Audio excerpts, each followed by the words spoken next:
21 years ago this week, the beta of Runescape was released to the world. Within 1 year, over 1 million players had joined the fun. Still, it was a failing business, costing more money to run than it was actually bringing in, and its creators were quickly going broke. Their next decision was make or break, and it laid the groundwork for the world's largest free-to-play MMORPG. Today we're going to be looking back at this history of RuneScape. We'll be diving deep into its history, look at how the game has evolved over the last 21 years, and taking the time to talk about how it's kept Rob's attention for the last 17 years. So stick around and join us as we take a RuneScape themed trip down memory card lane.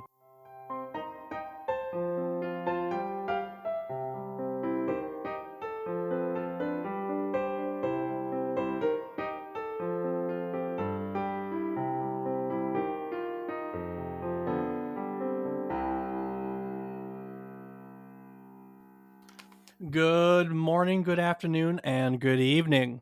I hope these words find you well. Hello and welcome to the 71st episode of our Video Game Nostalgia podcast, A Trip Down Memory Card Lane. Each week, we take a look at one title relevant to the current week in gaming history, and we talk about it. While doing so, we hope to teach you something new about the game, what it took from the world as its inspiration, and what it gave back to the world in its legacy. I'm David Casson, and as always, joining me is my co-host, who's got all the skills to thrill. He's none other than my brother, Rob Casson. Rob, how's that monster killing you're doing right now? Not doing any monster killing. What are you doing? I'm cooking lobsters that I'm fishing. You're cooking lobsters that you're fishing. Mm-hmm. Well, today's a very special day, isn't it? Sure. Something very dear to your heart turns 21 years old today. Oh, what's that, Dave? I don't know. What is it, Rob? I don't know, Dave. I guess we're going to find out in just a moment. But first, what are you playing? As always, RuneScape. And have been doing some Rocket League and some Escape from Tarkov. And, yeah, that's about it so far. How about yourself? I have played Days Gone. I did a smorgasbord this week. I played some Satisfactory. I played some Rocket League. Dabbled in the Forest. I beat Inscription. I did all sorts of stuff. So it was a good week. But I also played a certain game that turns 21 years old today. What game is that, Rob? I'm gonna guess Pokemon. No, not Pokemon. I don't know, Dave. It must be RuneScape. It must be RuneScape. So tell me, Rob, what do you know about the beginnings of RuneScape? It was a very different game from the game it is now. When did you start playing? Oh, man. I'm trying to think probably somewhere around 2005. Very cool. Very cool. Very cool. Well, Rob, the story of RuneScape goes all the way back to 1995. Did you know that? I did not. Oh. We're going to have a little bit of fun today. So, for those of you who don't know, and I'm sure that Rob has figured it out, normally we both have an outline in front of us and he knows exactly what's going on, except I didn't tell him I was doing RuneScape today. RuneScape is like your favorite game, isn't it? It's definitely one of them, Dave. I probably have the most hours in RuneScape. So would you call yourself a RuneScape expert? God, no. Not even the smallest amount am I an expert in this game. Oh my God, I'm basically like a beginner when it comes to the knowledge of this game. I do think you know a thing or two about the game, though. So today you get to be the subject expert. Of course, I'll do my thing, but you get to be the subject expert. So like most of our subject experts, you kind of are going to get left in the dark because I got some stuff in the notes I want to quiz you on, but it won't be bad, I promise. So, alrighty. But for real, though, the story of RuneScape goes all the way back to 1995. Andrew Gower. Do you know the Gower brothers at all? Have you ever come across their stuff? Nah, it does not sound familiar to me, no. Okay. So Andrew Gower had been programming games for years, often with the help of his brothers Paul and Ian Gower. As early as 1995, he had created a 3D platform game for the Atari ST called Parallax Painter. And in 1996, he created a first person shooter, a 3D first person shooter rather, for the Atari ST called Destruction Imminent. And then from 1997 to 1999, like so many poor souls, he dabbled in Java and he created a series of Java games that appeared on a website called Games Domain. Did you ever play any games on Games Domain? Ah, it does not sound familiar to me either, no. You dabbled in Java games when that was a thing, though, didn't you? I mean, I know I like as far as like in school when I was really young starting out, we use like math games. Hmm. I did do a little bit with like Newgrounds, but I don't know if those were Java. I think those are considered Flash. What about Miniclip? It doesn't sound familiar at all. No, No. Gotcha. no, Well, sometime during his Java period in 1998, he started work creating a game called Devious Mud. You ever heard of Devious Mud before? no. It doesn't sound familiar. Do you know what a mud is? Uh, it's what you get when you mix dirt and water. Hey, is that a RuneScape joke? Uh, Kinda. Well, technically, it'd be earth and water if it's a The Earth. RuneScape joke, but Yeah, yeah. close enough. So I don't think we've ever covered muds before. The only time we've ever dabbled in that genre, I think, was we talked about a game that's kind of a grandpappy of the genre, but it's not quite a mud, but it's referred to, and that would be the Colossal Cave Adventure that I think we talked about because it has one of the most popular cheat codes of all time, or one of the earliest cheat codes of all time too. But Konami. anyway, well, that's the most famous one. Anyway, so MUD stands for multi-user dungeon, right? And these are multiplayer real-time virtual worlds that are usually text-based. MUDs combine elements of RPGs, hack and slashes, player versus player, interactive fiction, and online chat. And now this genre got its start way back in 1978 when a student at the University of Essex, Roy Trubshaw, uh, created a game. It was a multi-user adventure game that he modeled after a variant of Zork that was dungeon based. Now, this game, which he called multi-user dungeon, is where the genre comes from. It was a that revolved around gaining points until one achieved the wizard rank, which gave the character immortality and special powers over mortals. Eventually, as technology progressed, graphics were introduced to MUDs. There were very primitive graphics in the beginning, but as they became more graphical based, that genre evolved into what we know now as an MMORPG. So, MUDs are the grandfather of your massively multiplayer online role playing game. My name is Mud. My name is Mud. Yeah, exactly. So after having been introduced to another Mud called Non-Event by his brother Paul, Andrew decided that he wanted to create his own text-based adventure game using his newly acquired Java programming skills. But in order to stand out from the other Muds, he decided that he wanted to expand the concept to be somewhat text-based, but with a point-and-click interface and live graphics. His inspiration at the time was Ultima Online, which was an incredibly popular online game. So, on March 28th, 1999, the beta for Devious Mud was released, and roughly, I think it's believed about 20 people will test the game, and it was only around for a week, if that, before it was taken down by Andrew. So he was in school and he had other stuff going on, and after about that time, he believed that he had collected enough feedback from the beta, so he removed the client and he took a break from developing the game. So he finished school and got a job, a summer holiday job at Games Domain, where he designed different multiplayer Java games for their website and he did other programming tasks. One of the things I can't remember the name of it now, but one of the things he was known for, his most popular Games Domain, he made like this Games Domain parlor. It was like a castle. It was basically like a castle that people could come around and be social in. So he basically created a Java based social space on Games Domain for people. Hmm. So after graduating from college later that year in October of 1999, Andrew decided that he wanted to rewrite the game He had spent time working with Java. He had new skills, new knowledge, and he had the feedback from the beta too. He decided that he wanted to improve upon everything with all his newly found experience. He knew that the game was going to be different. It wasn't Devious Mud anymore, and that it needed a name. So the brothers came together and they threw together different words related to what they had designed in the game until they decided on some variants that they liked. And then essentially what they did is they went through and they figured out which of these variants had a domain name that was available. And with that, the foundation and the name of RuneScape was laid. I know it's supposed to have some fancy schmancy, but really, it was available. Makes sense. Yeah.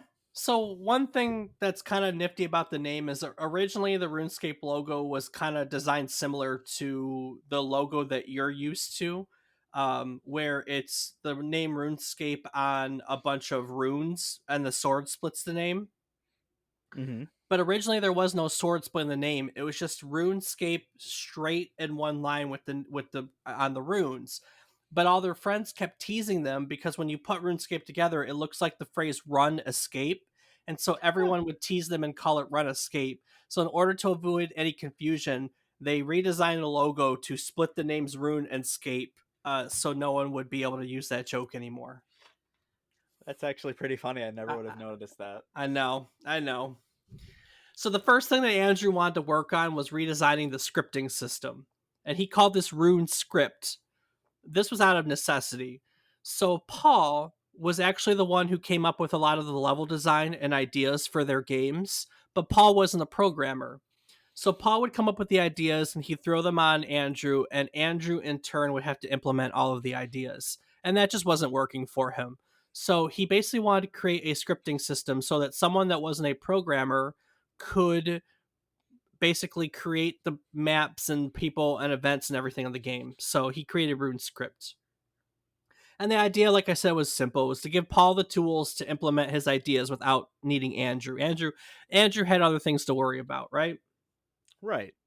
So Paul's experiments, his earliest experiments to learn Andrew's map editor and script are actually still in the game. The first thing he made was the town of Lumbridge and Lumbridge Castle, which is the starting point for old school RuneScape, correct? Yes. It is no longer the starting point for RuneScape today, which you and I discussed the other day, but I knew the answer because I've been doing my research. So the first character he created and the oldest NPC in the game can be still found walking around in circles in the Lumbridge Castle courtyard. And that, any idea, Rob? Can you think of anyone that's important that might still be walking around the Lumbridge Castle courtyard, or what you might get from them? I mean, I know there's a lot of tutors in Lumbridge. It's not a tutor. He gives out a very special item these days. I honestly can't think of it. I don't know. That's all right. That's why we're here to learn things. So Hans is the servant of the castle's duke, and veterans of the game can claim an item from him that indicates the age of their account called the Cape of Distinction. I think he gives out the skill capes too. So, No, no, skill capes you can. I mean, maybe he does as well, but skill capes are certain people you get them from. gotcha. Yeah, once you reach 99, obviously.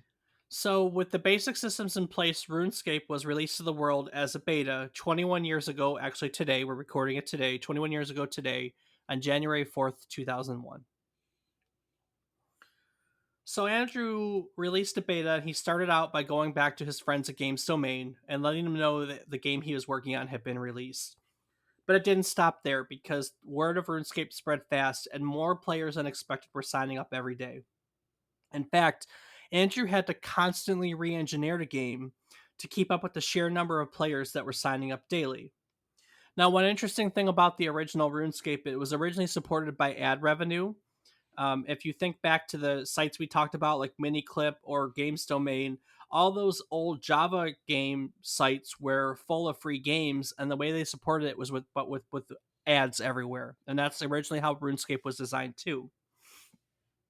But RuneScape was released just as the .com bubble was bursting, just after it rather, and companies were starting to fold, and the companies that were left became reluctant to part with their money, and so ad revenue plunged virtually to zero. So you have a game, it's increasing in popularity, your ad revenue's gone, and it wasn't before long that it was costing them money. They were spending money, hand over foot, and Andrew realized that this was not going to work. So in order to save this game that he had been designing now for well over a year, he packed up his boxes and he moved back home to live with his parents. They turned half of his parents' kitchen into an office where all three brothers worked together to keep RuneScape alive. Now, there's some really fun stuff that comes out of their time in the kitchen office, Rob. And it was a good time for the family. Everyone was back together. The brothers got to work together. They got to play together. The whole family was chipping into the game. So the original cooking sound that I believe is still an old school RuneScape was actually recorded in their kitchen. It's their mother cooking bacon. Nice. And mom contributed in other ways too. So she was a primary school teacher and had basic art skills. And she drew the camel, the bear, the spider, and the bat that are all still used in old school RuneScape today. Wow. Right? Right? Huh. So after months of living at home, the game was still costing more to run. In its first year, RuneScape signed up over 1 million people. It was insanely popular. And so they considered the idea of creating a members version and charging these members to play the game. And in doing so, Andrew realized that he was going to have to take the game more seriously as a business, but was incredibly anxious to take money from people because he was a programmer. He was not a businessman. And so what he did is he reached out to someone who had once offered him a job, an entrepreneur called Constant Tedder. That's a funny name to me. A little bit. Yeah, so he reached out to Constant Tedder for help. Constant agreed and stepped in as CEO of this newly formed company. The name was easy. For years, Andrew and his brothers had been affixing a name to their Java games called Jagex. And originally it stood for, oh God, I can't remember what originally it stood for. I just blanked out on it. I'm sorry. It was the name of their software, like Java and applied graphics something interface or something like that. By this point, though, they shortchanged it. It stood for Java Gaming Experts. That's where Jagex comes from today. Hmm. And in 2001, Jagex would officially acquire its name from Andrew Gower and continue working as a developer and publisher of RuneScape.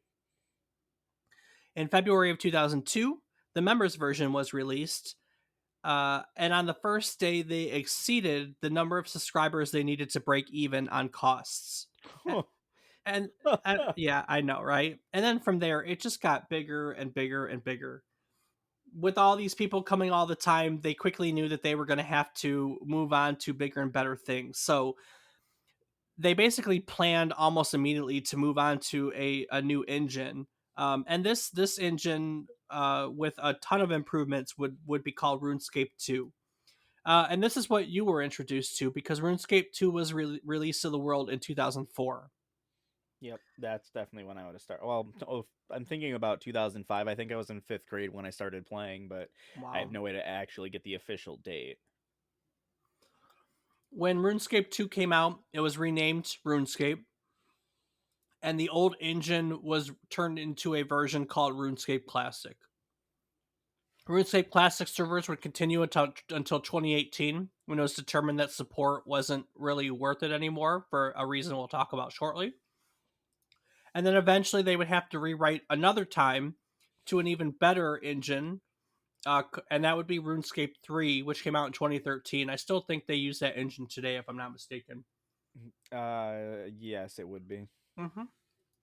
When RuneScape 3 came out, there was a community poll that was released that basically allowed players to decide whether or not they wanted a separate version of RuneScape that was available to exist. Now, basically, In the back of a vault somewhere, they found a cassette backup, a data backup copy on a cassette, tape backup rather, that had a version of RuneScape from August of 2007.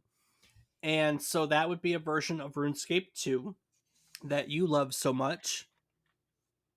And they basically asked the community if they wanted to have two instances of RuneScape, if they wanted to have the modern RuneScape, and if they wanted this version from August of 2007 to exist alongside of it.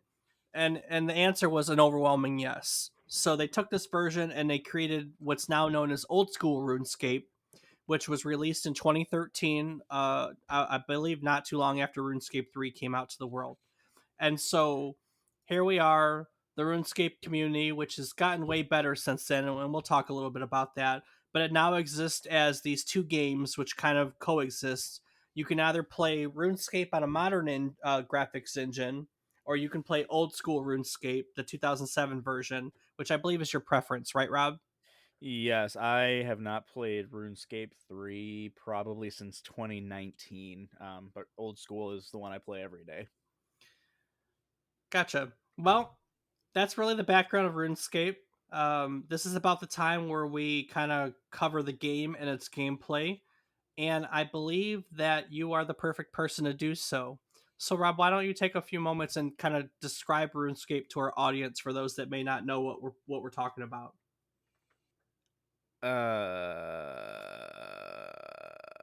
Thanks, Dave.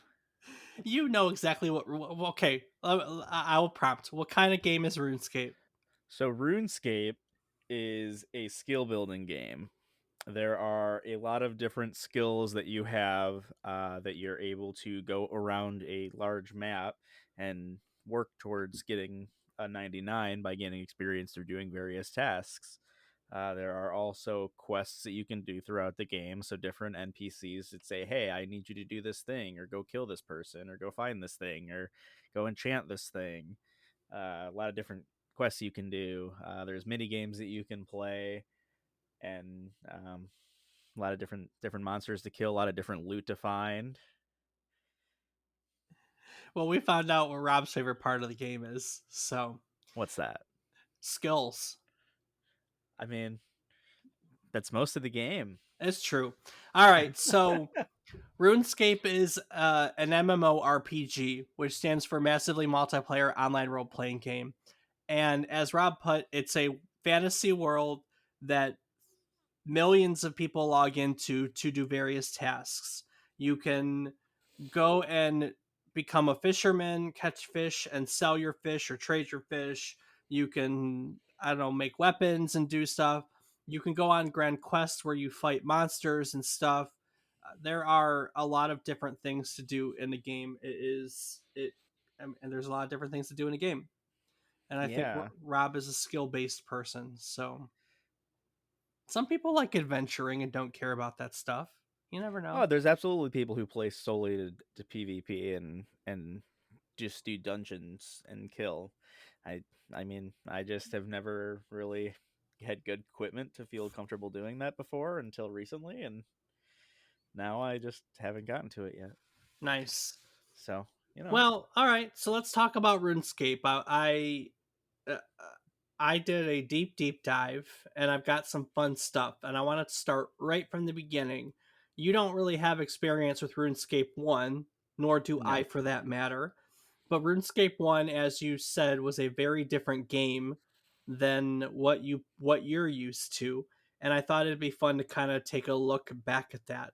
So in RuneScape 1, there were no banks, no options to run or rest, no friends list, no music player, no lodestone teleportation network, no teleportation spells, no in-game world map to find your way.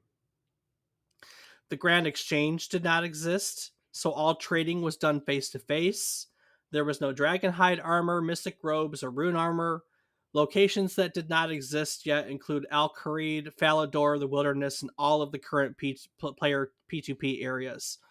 None of the bosses had been created yet, and 15 skills were still missing.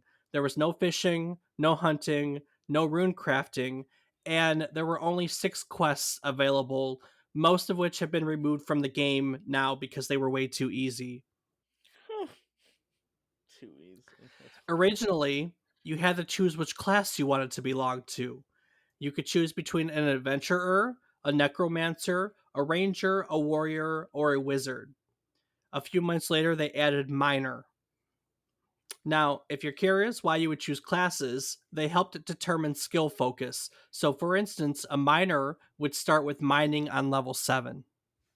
Mm, smart.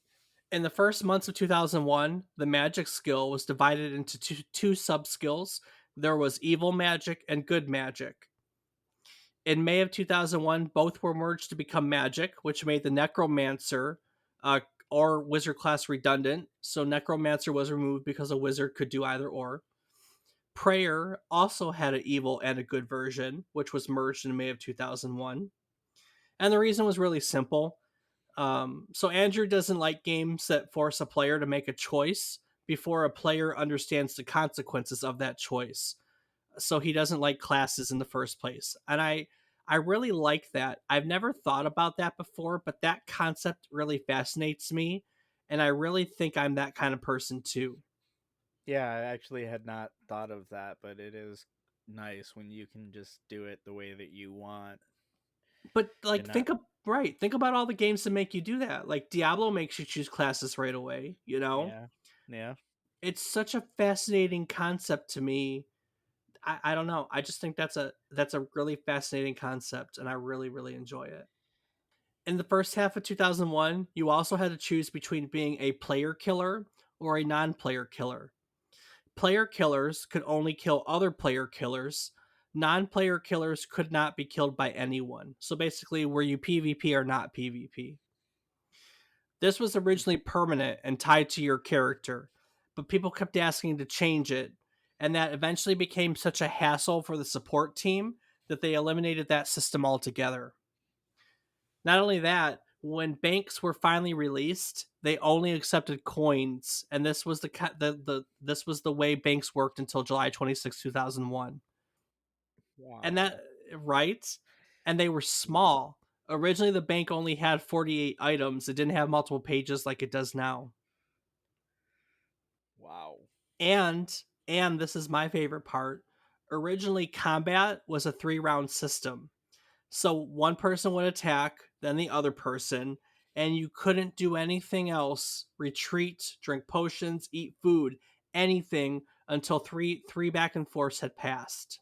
Oh, ooh, Right. And so people were having to build their characters around this concept that you had to be able to withstand 3 rounds of combat before you could heal or run away or anything like that. yikes! That sounds like way harder than even like Ultimate Iron Man. Yeah. Yep. Ouch. Also, the map wasn't very large, as you know, because we talked about places that didn't exist. They gave it the illusion of being much larger than it was by adding fences all over the place, and they made you walk around places to make it seem like they were further away from where you needed to go. And because they didn't have a run option, this was really irritating for some players. And they didn't have animation for skills. Oh, what? Yeah, so originally when you did a skill, the think bubble above your head would show you what skill you were training, and that was the only way anyone knew what that person was up to. So you could literally be standing next to a lake and that that was it. I mean, like it would show the fishing symbol and that's how you knew that person was training fishing. Wow. It was even so bad that you could train a skill even if your inventory was full. Oh, You could that's just well, that yeah, happens. yeah. That's just a part of programming, They've obviously found the issue. So the first version of RuneScape was really interesting Yeah. and nothing I know like there was like different colors of armor too. Like I feel like adamant was more like the color of rune or something like that. I was reading something weird about that, like because rune didn't exist at the time. so the first plans for RuneScape 2, which you're used to, were announced on the 11th of June 2002. It really wasn't an announcement for RuneScape 2 per se, but a list of projects that Jagex wanted to work on. One of which, of course, was a much faster 3D engine. The next update of what they wanted to do came in February 2003, where Andrew came out and noted that he was completely rewriting the game engine to be able to release content that simply wasn't possible in RuneScape 1. And so the beta of RuneScape 2 came on the 1st of December 2003, and reportedly they gave access to about 60,000 players to play it, which overwhelmed the servers and crashed them. Hmm. And this wasn't even a live game. Also, fun enough, the stats of RuneScape 1 were copied over, but the items were not in the beginning. So there was just characters and maps and nothing else. Yeah, I mean, you started from scratch with your items, which is Oh, I mean, yeah. like, so you just didn't have anything to start with. Oh yeah, pretty much, yeah. Oh, it's terrible. So they made a ton of changes, and it was released for good on the 29th of March 2004. And then you said you joined in 2005. Yeah, probably would have been around then. Do you remember when RuneScape 3 was announced and came out?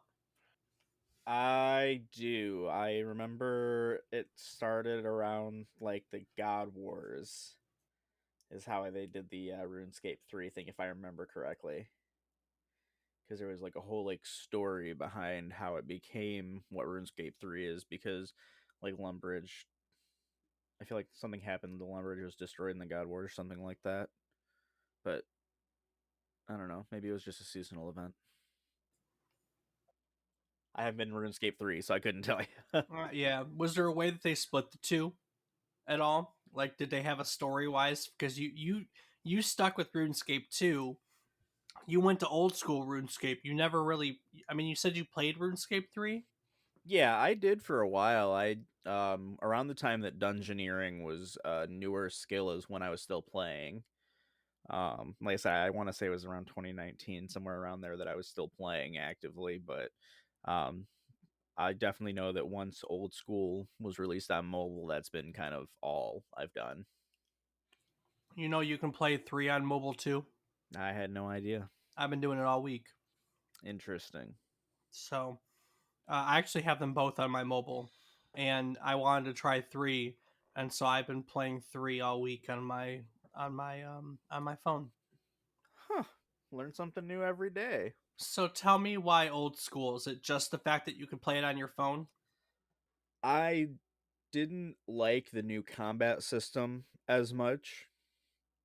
It's I just prefer the way the old school combat system worked. It was, I mean, a lot of the time I enjoy playing RuneScape because it's something I can do while multitasking, like watching a show or something, or like obviously we're doing our podcast and hey, I'm playing RuneScape.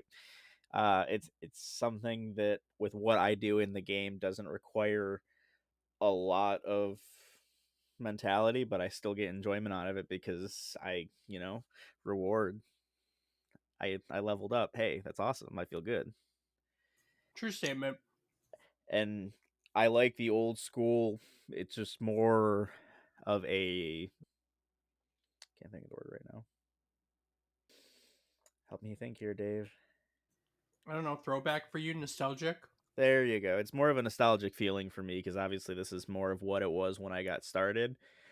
And I've played 3 and I probably will again. I just definitely enjoy the old school more. I know that there's more content added with the new stuff, the ability to make more things and just more available to do altogether. But even in old school, because of the way that I played when I was a kid, I never really finished out a character, and I kind of want to do it before going back to something I've been working on forever that is in the new style. True enough. True enough. So you told me recently that you started a new character, which is a Iron Man character or hardcore Iron Man character. It is a group hardcore Iron Man. All right, so start out by telling everyone what Iron Man is, and then we'll add on to that from there. So the Iron Man is an account that you cannot trade with other players or pick up loot dropped by other players or from monsters that are mostly killed by other players. You're not able you can only buy from the shops, and you can only buy if it's normal inventory from the shop, so you can't take advantage of, say, a non-Iron Man selling a bunch, or even your buddy selling a bunch of stuff to the shop and then you buying it at a lower price because there's a lot of them there. Yeah, so an Iron Man basically is you have to play by yourself, essentially. Yeah, in a sense. Yeah, yep. So hardcore. What's hardcore Iron Man? So hardcore Iron Man just adds an extra step that you can't die. So if I die, then my stats are like my spot on the leaderboard is just stopped where it's at. Um, Other than that, you lose the hardcore status and become a regular Iron Man again. But that's the big difference. And the group concept? So a group Iron Man allows you to trade amongst players within your group. So because I formed a group with one of my friends, Brandon, we were able to trade amongst ourselves, and we have a group storage bank where we can share resources together. That's kind of cool. Yeah. So it makes it a little easier for someone who, because neither Brandon nor I have ever done something like an Iron Man, and it's definitely different considering most of the time we make money on the Grand Exchange. It's very quick and easy to do so. Or when you need a certain item, hey, I'm just going to go buy it real quick. I don't have to go make it or go find it out in the world. So it's nice being able to, between the two of us, get some of the things that we need for questing or whatever. Like, hey, I dropped off a white bead in the bank. Hey, thanks. I needed that for imp catcher. Gotcha, gotcha, gotcha. Yeah. What's your favorite part of the game? I like the versatility in what you can do. I mean, there are, I can't think of the number right now. 23 skills that you can train. Um, if you remember. So if you, depending on what you want to do, you can go and just kill monsters all the time. You can go and collect loot from killing bosses. You can make money doing rune crafting or doing fletching. You can go and cut trees down or make fire out of wood. You can fish, cook, mining, smithing. It's, you really just get to choose how you play and what you go and do. I mean, some people play exclusively PvP. I have never done that because I'm not. A lot of the stuff I've seen that the PvPers do that are really good is kind of scary and crazy how fast and switchy they do. Plus, it's expensive, and I, until recently, haven't been able to understand how to make good money in the game. Um, so for me, it was always just, hey, I can do all this other skilling stuff, and just kind of play it the way I want, play it at my own pace. True enough. So it's funny you brought up skills because my next topic is skills. So I want to talk about some of them a little more specifically, as in like what it takes to train them. And I pulled up, and I have it for all the skills. How many people, as of yesterday, are at level 99? How many people are at level 120? And how many people max out XP on each skill in both standard and Iron Man? And I want to see if you can come remotely close to any of these numbers. Oh God, no way in hell. What's your least favorite skill? Oh man, that's a tough one. Um, I'm not the biggest fan of agility. All right. Well, agility by the numbers is something that many people are not very thrilled with. It's not the lowest in terms of people that are maxed out, but it's pretty darn close. Uh, Hmm. I okay. would think that the worst would probably be herbology. No, herbology is halfway decent actually. Oh, I am shocked by that. The worst by the numbers, and I'm going down to, and I don't know about Oh, is what. it rune crafting? It's not actually. Runecraft. Oh, okay. I am shocked now. Rune Runecraft crafting. Actually, that is my that I would rather do agility than rune crafting. Rune crafting is close. And so, okay, so what I'm basing this on is just maybe the least popular isn't the most word. Let's go with most exclusive. I want to show you what skill is maxed out by the least number of people, both in standard and in Iron Man. Rune crafting is close, but agility is actually worse than rune crafting. Hmm. There are two skills, honestly, that are worse than agility in terms of people that have maxed out. People that have maxed out. So I will tell you for starters that the worst, only 3,128 accounts have maxed it in standard play, and only 38 have maxed the skill in Iron Man Oh my god. as of yesterday.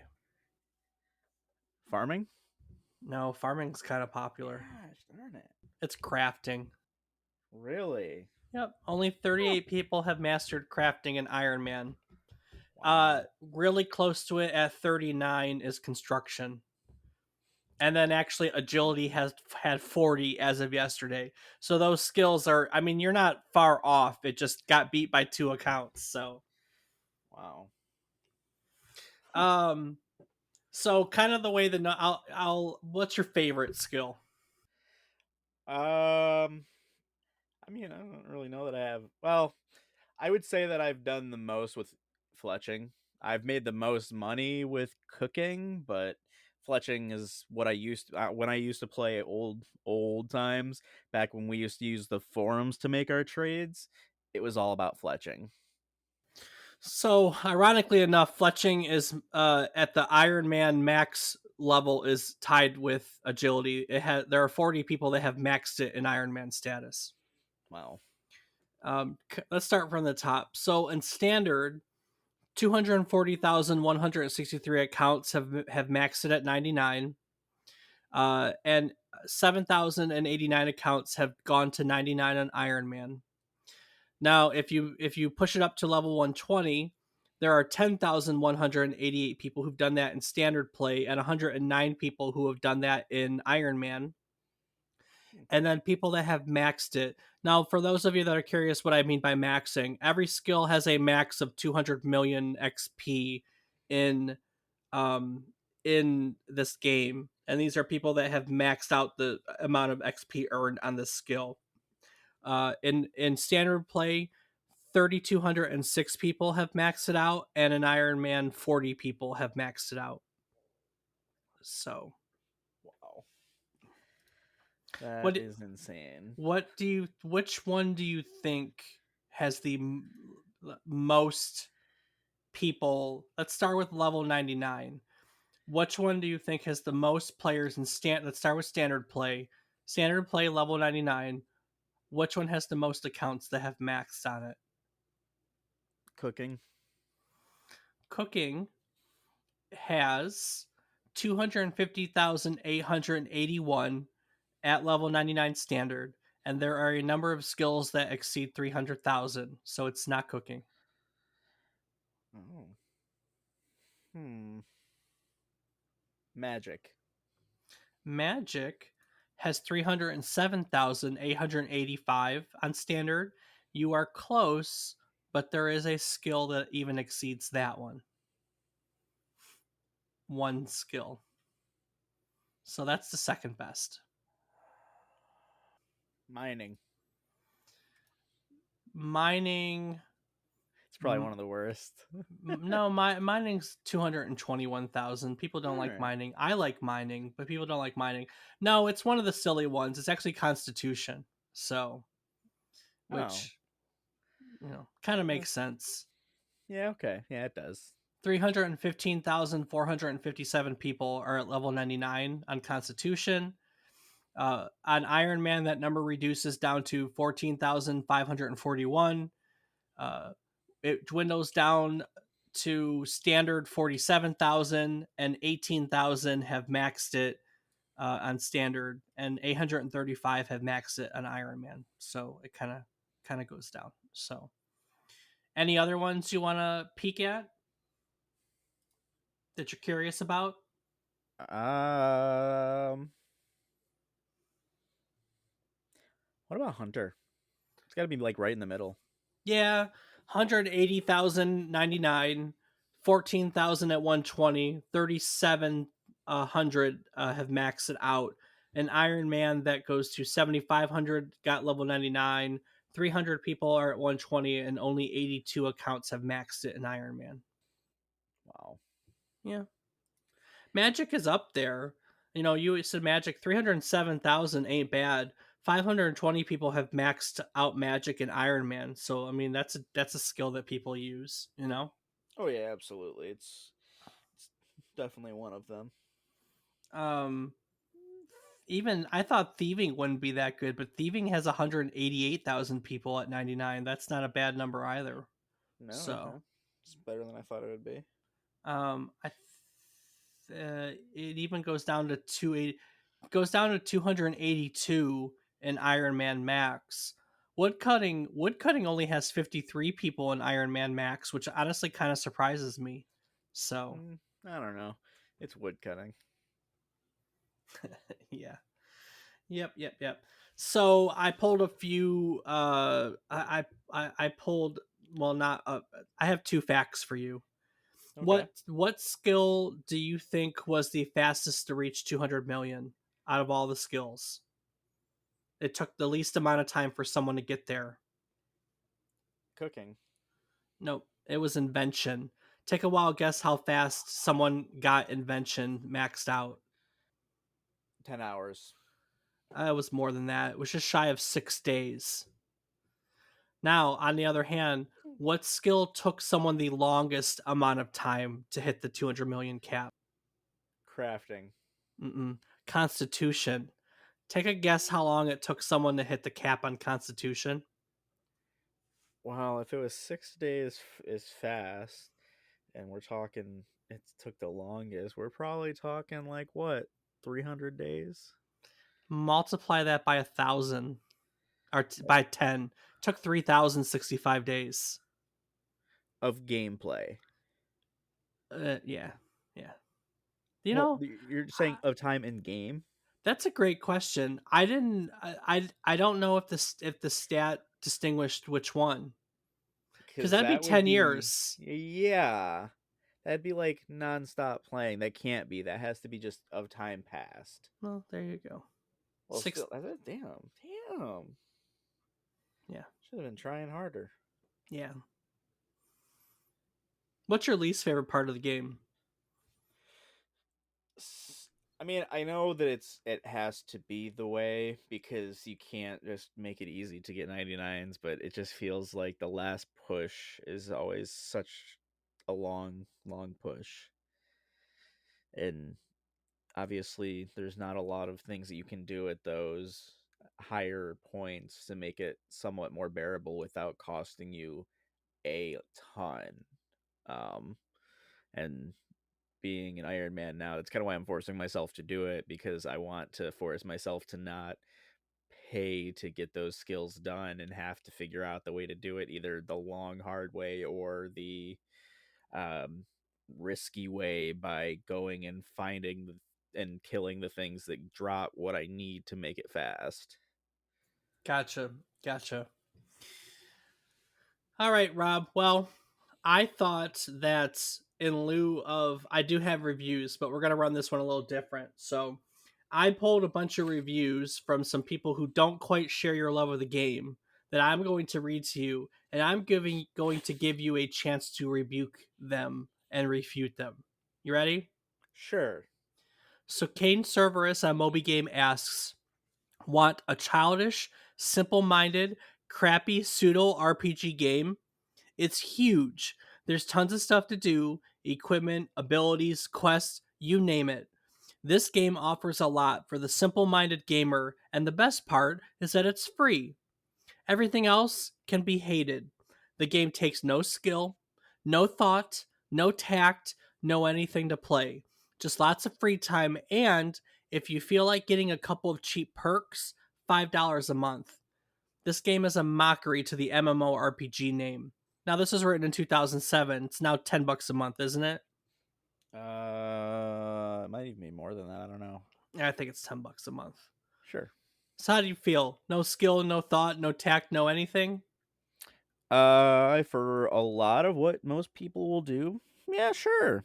But I mean, if you wanted to get serious about playing the game and get into boss fighting or get into PvPing, then those require a little bit more thought because it's a lot more serious. It's not just, click and walk away. You're constantly changing your equipment to best hit a certain way. You want to attack them with magic because they're wearing heavy armor, and then they switch to their magic armor, so you pull out your sword and you attack them with your sword and try and poison them, and then you hit them with an entrapment so they can't go anywhere, and it's just a constant cycle.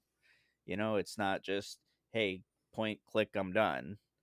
But it's kind of nice that there is that versatility that you can go all out, go crazy, and do all that stuff, or just, you know sit and play in the background while you're recording a podcast episode. All right. So Francis Mock on Moby Games feels that you shouldn't waste your time playing this junk. At first, back when I was dumb, I played this game and it was the best thing in the world.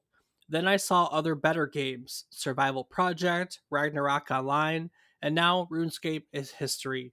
RuneScape is what I would call boring. You play any of those games? Nope. I don't even know that I've heard of them. Yeah, I don't. I know of Ragnarok Online, but I don't know what Survival Project is. But Francis feels that RuneScape is boring. Rob, I mean, for some it definitely can be. It's not for everyone to sit and skill or to go and fight monsters and in a 3D environment. true I mean, statement. All right, I got one more for you. So on Metacritic, the Veracity rated this low. He says this is without doubt an incredibly fun game. A multitude of skills to train and activities to partake in. The developers allow you to vote for what updates you want, and there are a seemingly endless array of activities to do. So, why the low score? The community. A majority of the community finds some innate, sick joy in ruining your gameplay experience. They will go out of their way to do so, and there is nothing that can be done to stop it. Be it through text or actions in the game itself, expect to encounter someone who will ruin your RuneScape experience. As I have been around for years, I speak from experience. Avoid any group activities, as fellow players will ruin it for you. Do you feel has like this Rune? has this person never played online games ever in the existence of their online gaming times? Because oh my god, that's so simple-minded that you think that this is a bad community. I mean, yeah, every game community has some bad eggs. Like, there's gonna be some people who kill you when you're just trying to kill monsters in the wilderness because, hey, they could get some free loot, but, like, it's not really that bad. There's really not. I mean, yes, you're always gonna have the children who say bad words. We report them, we move on. Yeah, I haven't had any bad experiences either, so it kind of cracks me up. I mean, I cannot tell you the number of times that I've had a bad experience in every other game. And like, I'm really trying to think here, and I think I've had one bad experience online in this game in like 2 years now. Like, and it was just that a guy kept killing me when I was in the wilderness because I had loot, and like, That's what they do. that's what they do. Like, That's I that's get what it. they do. That's why you don't go out there unless you're willing to sacrifice it. It's not like another game where like all you can do is sacrifice your loot. Or have backup loot. Or I don't Exactly. know. All right, Rob. Well, I think that's about all I had prepared for RuneScape. Is there anything about the game I didn't touch on that you would like to talk about? I mean, there's just a lot to the game. It's definitely one of those ones that you may find boring as all hell. You may find it the most fun you've ever played. You might just find, like me, that it's something you enjoy focusing on once in a while to some greater extent, and then most of the time just kind of playing in the background as you're doing other tasks. Maybe you're folding laundry. Hey, I can do some fishing while I'm doing laundry. Maybe I can go do a quest now and have a TV show on in the background that I've seen a couple times that I'm familiar with, just as background noise as I'm off fighting the dragon. It's a lot of variety, and if you're into that kind of stuff, it's definitely worth playing. Give it a try. And hey, if you hate it, let us know. We'd love to hear your opinion about it. Right, Dave? Yes, yes, indeed. We would love to hear your opinion on it. I, I,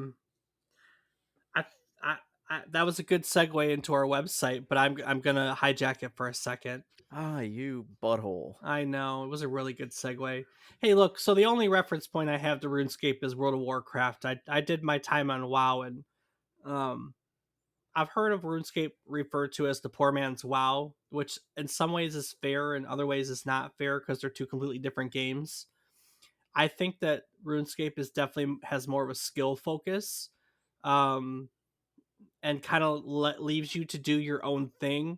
Whereas WoW is a much more refined and focused experience that gives you the opportunity to do your own thing, but reels you in a lot better. I don't. I guess is the way to put it. Um, I don't know. They're both fun. I mean, I'm still playing through RuneScape 3, so we'll see. We'll see. But they're both good. You never did your time in WoW, did you? I did do a little bit of time in WoW. Definitely not enough. I mostly just did it through a free trial, Yeah, but it yeah. was enjoyable. But having been playing RuneScape as much as I was and am, it's just, I don't know. You got to I, give I one get up. I get this my fulfillment of this kind of game from this, and if I did want to play something that was a little bit more but similar, that's New World is a fantastic game. It's kind of the same. Yeah, I can see that. I can see that. So, well, Rob made a good point. If you want to learn more about the game or come tell us about the game or anything like that, you can do so on our website at www.memorycardlane.com. Also on our website, I post my links and notes to all where I get the information of every episode.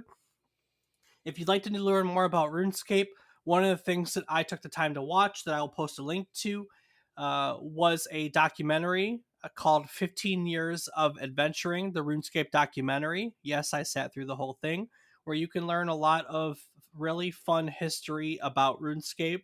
And there is a wide community of people that have been around forever that can tell you some very deep lore about the game.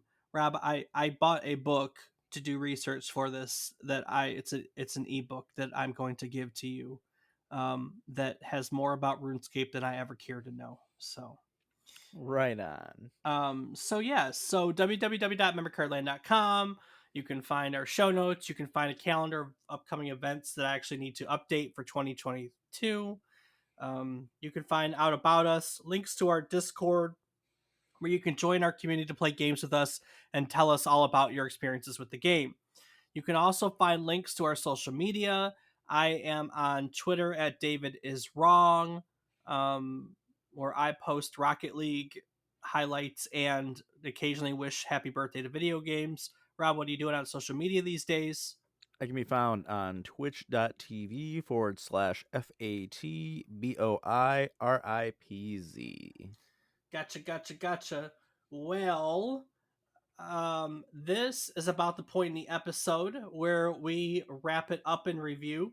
Each week, we try to teach you something new about the game, what it took from the world as its inspiration, or what it gave back to the world as its legacy.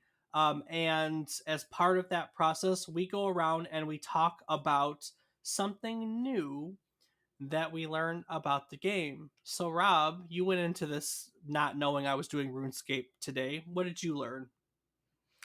Well, a very interesting fact that I will obviously forever be grateful for as long as I shall play this game is that the three brothers created an office out of their parents' home, and that's how they kept the game alive. Yeah, I very didn't true. know that there was that much financial trouble for the game. I obviously have mostly played since membership was a thing, and they had a decent income from it so that they could continue to be developed. And knowing that it may have never gotten to that point is actually kind of a relief, knowing that. And obviously it is for them too, because their game survived and still to this day does. Yeah, so when and this is an anecdote from the documentary, when they got constant tenor and took off as a company, they rented some local office space in like the St. John's Innovation Center and started to do interviews and hire people real quick. And there's an anecdote from the Ian mod, one of the early mods, and he basically he said when he was hired, they didn't even have internet in the office yet. Oh wow. They were going so fast that that it was just it was too much going on. He said they got it later that week, but his first few days he sat in office with literally nothing to do because the as an online game they had no access to the to online. Oh man. So and it was quick. They went quick. It blew up, blew up, blew up, blew up. We didn't mention it, but it is the world's largest free to play MMORPG nowadays. So, yes, Hmm. it is. Yes, it is. Go RuneScape. Well, I learned all of the above because I didn't know anything about RuneScape. So every bit of what we talked about today was new to me. But I think my favorite part of what I learned was um, I love the thought of all their friends going, "Why are you going to play Run Escape? What's Run Escape?"